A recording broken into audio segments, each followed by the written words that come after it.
what is the standard for 5G? What is the standard for 5G?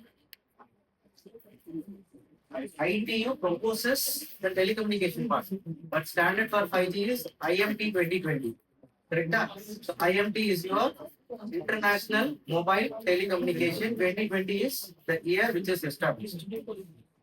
Correct? Okay.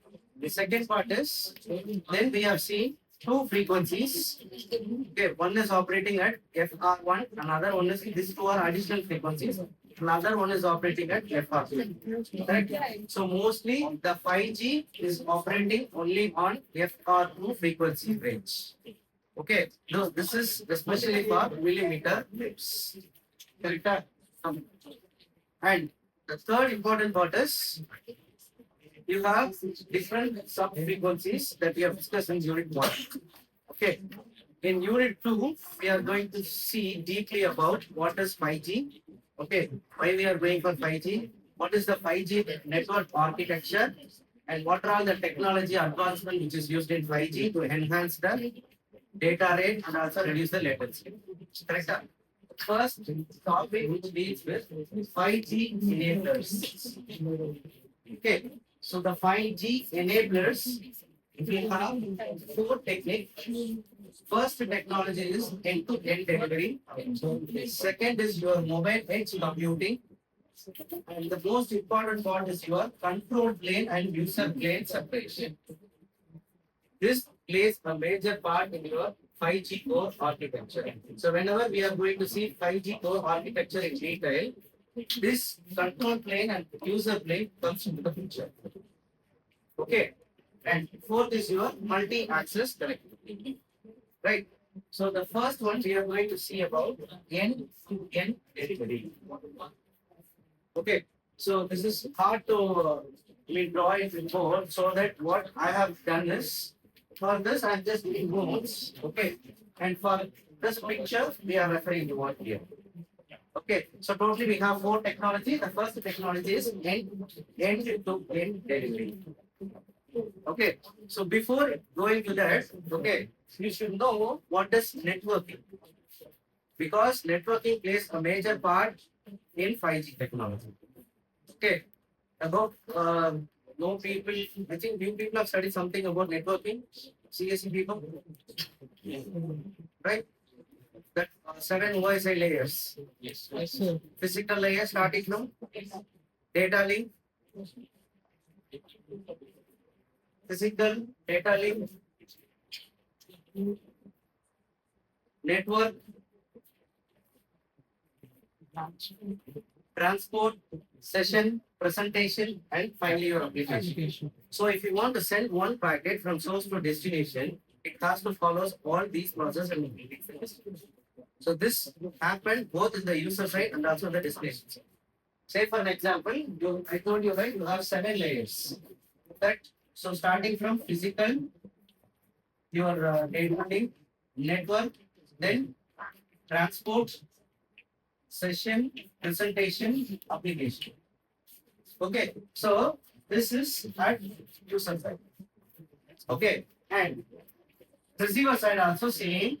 A, B, S, T, N, D, B. Okay, so what we can call this is from top to bottom approach. Okay, and this is from bottom to top. So what is it meaning? That means a user which is going to send any mail or any packets over here.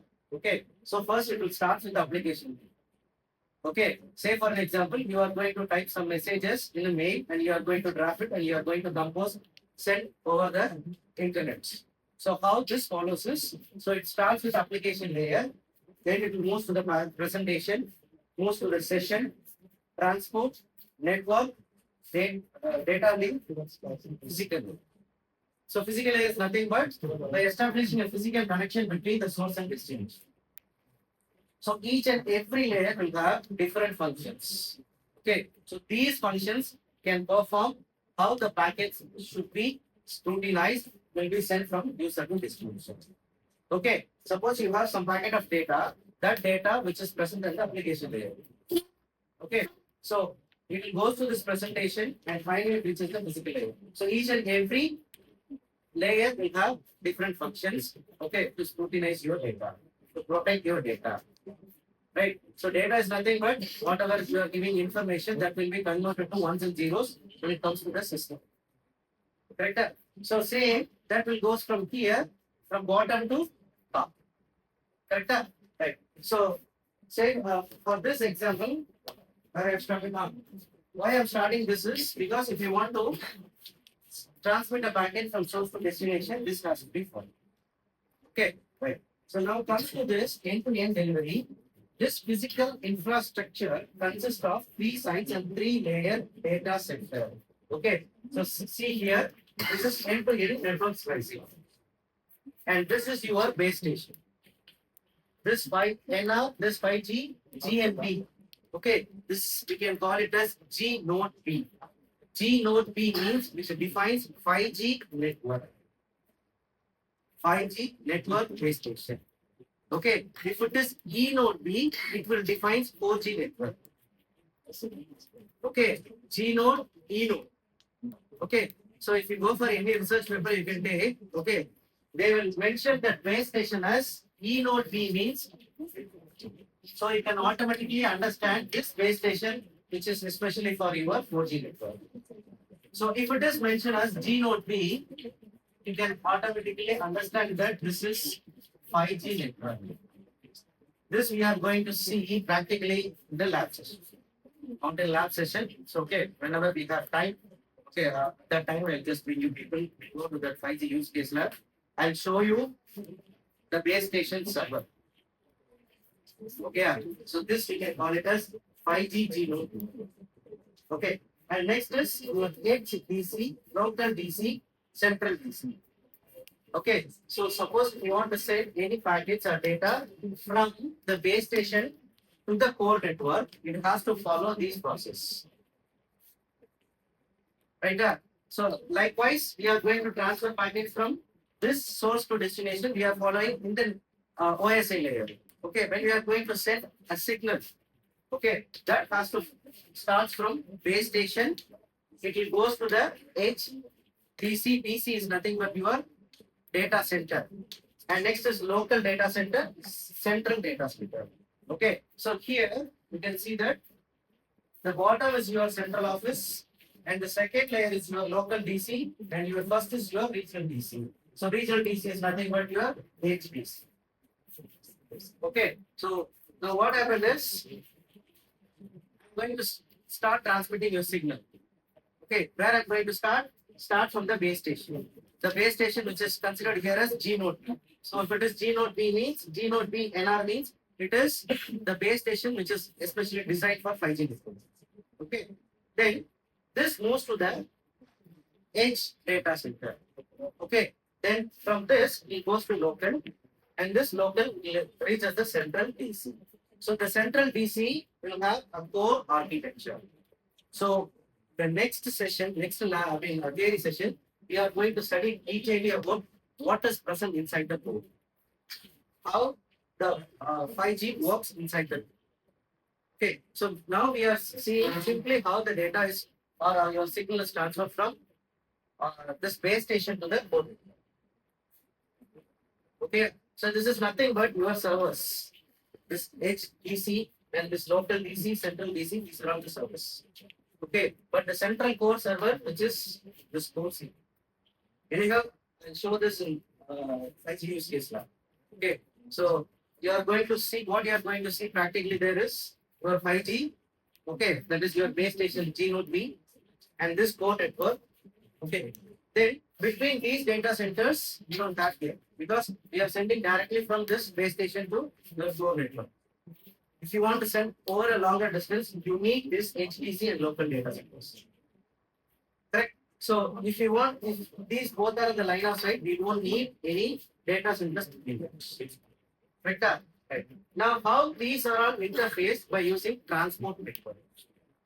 Okay, and these two is interfaced by transport network. So with the help of this transport network, you are going to transmit the signals or data between these two source and destination. Not the destination, the intermediate nodes. intermediate entities. Okay, and how this is splitted is, this is especially for EMBB and this is for URLC, LLC, MMTC. What is this EMBB? Actually, we have discussed in the very first class or second class. Unit 1, enhanced mobile broadband. Okay, so what happened is, whenever if it is a traffic, okay, so the network slicing will take place. As I told you, what is network splicing? So network slicing is nothing but, suppose if you want to stream high data or if you want to go for any video high streaming or any video conferencing, real video conferencing live. Okay, so it will goes to this EMU. Okay, so if you want to transmit a low data, okay, so if any users or customers is accessing any low data, that will be sent to this machine to machine.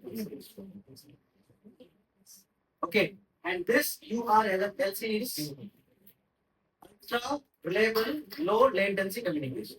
So low latency means your delay should be very, very less when it comes to it. Okay, so a physical network is there. Just consider you have a physical network. With that physical network, we are going to split into 3 networks. That 3 networks is your virtual networks. Okay, that virtual networks, we can call this as slicing. Why we are going for slicing? Suppose if some users wants to access only data, okay, they will prefer the first, this one, MMTC. Okay, if some users wants to access the video streaming live, okay, it will prefer this EMP.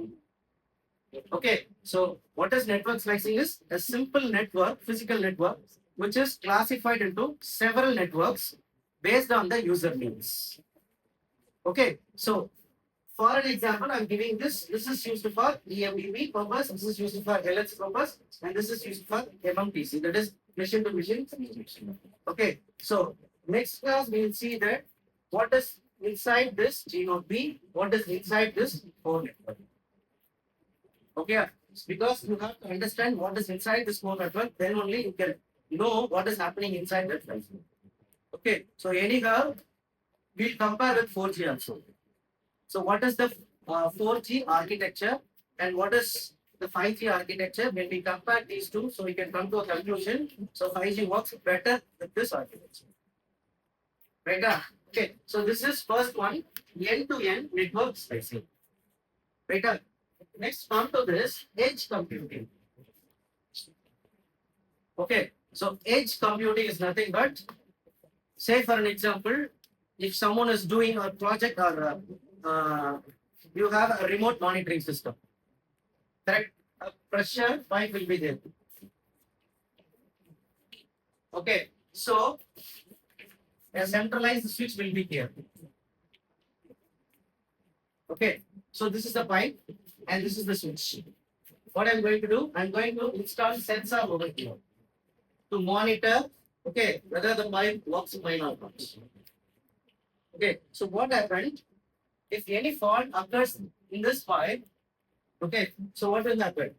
And this data will be sent to the centralized server, okay, and this server will see that, okay, there is some issues over here, so we have to rectify it and we have to do it. So this is the normal process nowadays they are using. Correct. But what happened is, when it comes to edge computing, okay, so instead of placing the centralized server over here, because this will take much time, right, to reach the feedback. So whatever happening in that pipe, okay, whether it is fault or it is good, anything, that will be sent to the data center. So this will take much time. In order to reduce this, okay, so we are going to place a sub server which is nearby to that device. Okay, I'm not going to place the central server. Okay, so instead that, okay, I'm going to store a little amount of data that we can call it a sub server that will be placed to nearby pipes. I'm just giving for an example using the pipe. Okay, so if I place it over here, if there's any fault over here, what will happen?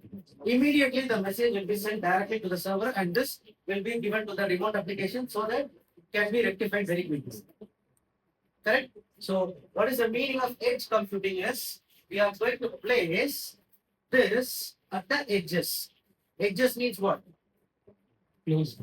Close to the spot. Okay. So which one we are going to measure? In that we are going to place this. So this is called edge computing. Okay. And the next is your user plane and control plane. So this is very important part. Okay. Why? Because the next session we are going, this is the architecture actually. This is the architecture, AUS, PCF, everything we are going to study HID. Okay. So before going to that, next class I'll tell you what is this abbreviations. You should note down because in terms of exams, any related point of view, they will ask you only the abbreviations. Okay. So what is AUSF? And if you are going to explain something, you are going to explain. So the data is transferred from AUSF to PCF. But you have to know that what is AUSF, what is PCF. Okay, so the definitions will be next class. And now we are going to see detail about what is user plane, what is control. Okay, so as I said, this is your base station. Correct? And this is your mobile users. Okay, so the mobile user wants to access the internet. Okay, just have a real time example. The mobile users have to access the internet. So how this process works, right? So first what will happen, this is classified into a simple network architecture which is classified into one is user plane, another one is control plane. Okay, so user plane is nothing but the data which we are going to send which goes to the user plane. Whatever the data, whatever the message we are going to send from the user equipment to the network. Okay, or from the network to the user. Okay, so that will go to the user plane. Okay, and next is control plane. What this control plane will do is, this will control the entire data where we have to transfer, where we have to switch between the two users, which user which I want to connect, everything will be done in this control plane. Say for an example, you are in the mall. Okay, so any mall like Merida Mall something, right? The people who wants to access internet, so hundreds or thousands of people are there. Okay, they want to access the 5G network. If they want to access the 5G network, okay, so what they will do, they will send the packets. Okay, and what this user plane will do, they will carry the packets, the user, the data. Okay, once the data is forwarded to the control plane, the control plane will take the decision which user, hundreds of users accessing this 5G means, okay, which user I want to give and which user is the legitimate user, that all control will be done by using this control plane. Okay, and this is your user plane. User plane is nothing but simply transferring your data. Okay, control plane which controls the entire functions. Okay, so why I'm telling this thing is because when it comes to the network architecture, you are going to see detailing what this user plane will do, what is this control plane. So this control plane will control the entire structure, and this also you are going to see detailing practically in your use case now. Okay, so whatever I'm telling, that everything will be discussed in the. Okay, right. And next is your multi-access connectivity. I just give you notes. Okay. First, we'll discuss about the framework. Okay. So, multi-access connectivity. As I told you, okay. So, when it comes to 5G, we need more number of towers. Right? And a single cluster, and this single cell will be divided into many clusters. As I told you, right? Why we are just dividing this into many clusters? Because this will coverage the whole area, but your data rate will be very less. Instead that, I'm going to split this whole cell coverage into like this, okay? This whole part will be divided into 20 pieces. Just imagine like that. Okay, so in that 20 pieces, I'm going to place a small tower. Okay, so this places will be called as small cell or micro cell.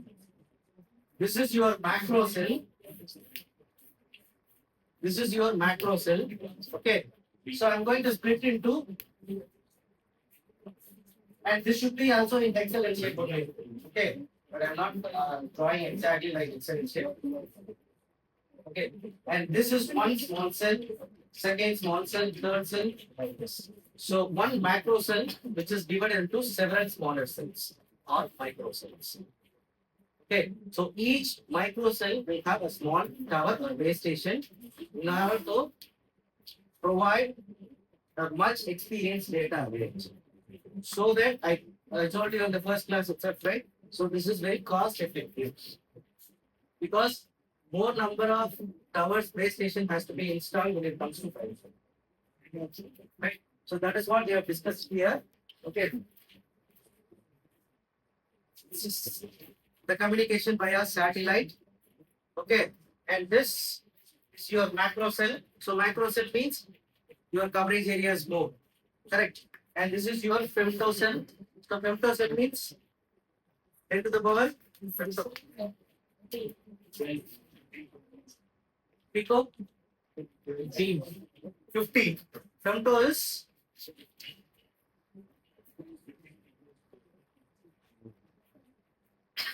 Pico is 15. Femto micro 96. 96.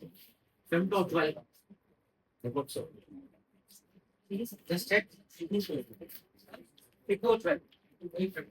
Femto is 15. 15. So which one is smaller when compared to this? Femto or Pico? Pico. Pico is the smallest coverage area. Right? Right. Very good. A big macro cell which is divided into pico cell, femto cell, and micro cell. Okay. So this will provide, when we do like this, when we go for making a cluster of this cell, particular cell, this will provide higher data rate, but this is very cost effective. Okay. And this will come under this multi-access connectivity. Okay. Fine. Right. Now we have nodes of this mobile edge computing, control plane, user plane, and multi-access.